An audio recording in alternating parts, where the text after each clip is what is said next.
Pericolini, si è andato in gol una settimana prima, però purtroppo non è bastato perché è arrivato un pareggio sul campo del Pomezia, invece oggi sono arrivati i primi 3 punti in casa di questa stagione. Immagino felicità nello spogliatoio, finalmente sfatato anche questo tabù. Il tuo pensiero?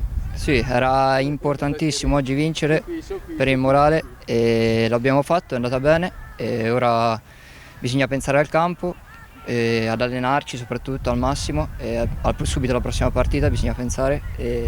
Io sono contento che ho segnato settimana scorsa, però l'importante diciamo è vincere e settimana scorsa non ce l'abbiamo fatta, però l'importante è che questa abbiamo vinto.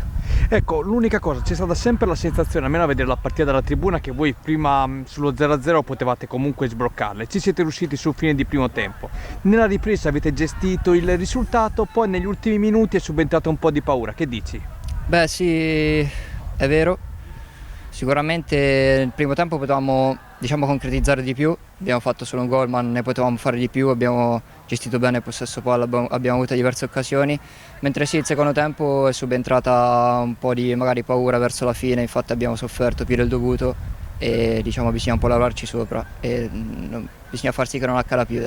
Mister Monaco debuttava oggi sulla panchina del Castelfidardo, una partita molto difficile, possiamo dire già uno scontro diretto per quanto riguarda anche la bassa classifica. Come l'ha vista lei questa partita? Beh, sicuramente il primo tempo abbiamo sofferto più del dovuto, anche se poi abbiamo avuto anche l'opportunità su un calcio d'angolo e c'era secondo me mezzo rigore, però al di là del rigore dato o non dato non è stata una prestazione da parte nostra all'altezza di una squadra che si deve salvare. Sicuramente dobbiamo cercare più presto possibile di cambiare registro perché altrimenti si fa dura. Sì mister, le dico con la massima obiettività che ho visto una squadra in difficoltà, però come diceva lei è arrivata da pochi giorni, non è che potessimo aspettarci miracoli oggi, però bisognerà lavorare molto di più come dice lei. Le chiedo semplicemente cosa si aspetta appunto da qui alla prossima gara, dove lavorerete più di tutto? Beh, innanzitutto sotto l'aspetto anche del morale, perché quando si perdono le partite non giocando nemmeno bene come abbiamo fatto noi, sicuramente il morale è sotto i tacchi, però noi dobbiamo cercare di lavorare sotto tutti gli aspetti tecnici, tattici, fisici, perché questa squadra ha bisogno di tutte queste mancanze che oggi si sono evidenziate. Con Andrea Malgrati, mister, 3 punti.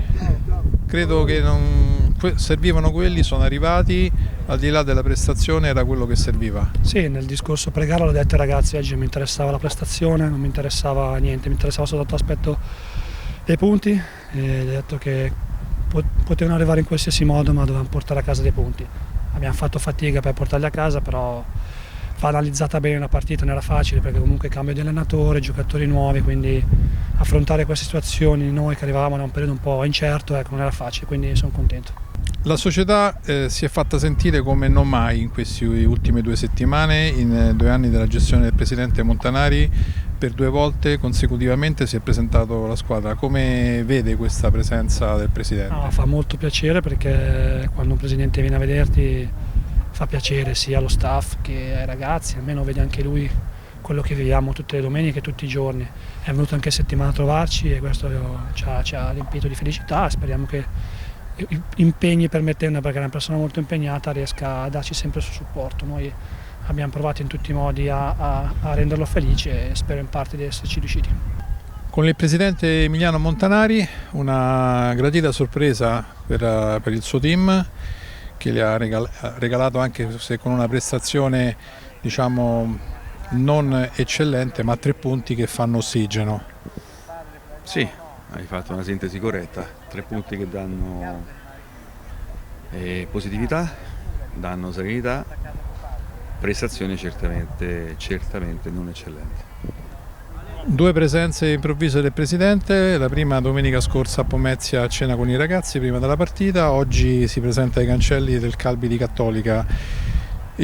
Sicuramente adesso qualcuno penserà che sia il caso che lei venga sempre, ma a prescindere da questo, quali sono i progetti che ci sono adesso che è arrivato il nuovo DS Alessio Ferroni e soprattutto quelli che sono i suoi progetti per il San Marino Calcio?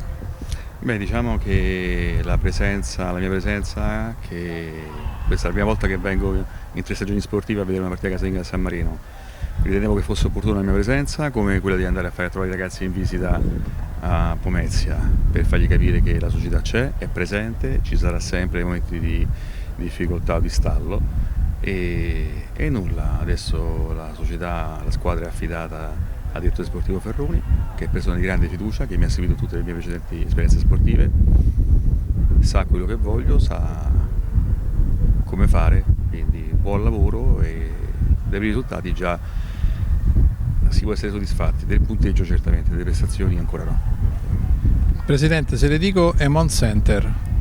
Emon Center è un grande progetto che finalmente inizieranno le lavorazioni a brevissimo, sarà pronto entro la fine di questa stagione sportiva e a breve pubblicheremo anche un disegno in 3D del centro, quello che rappresenterà, con 3 campi di calcio, di cui 2 in sintetico, tribune, campi da tennis, da padel, piscine e alloggio per 60 persone, quindi una grandissima cosa che darà lustro al San Marino Calcio.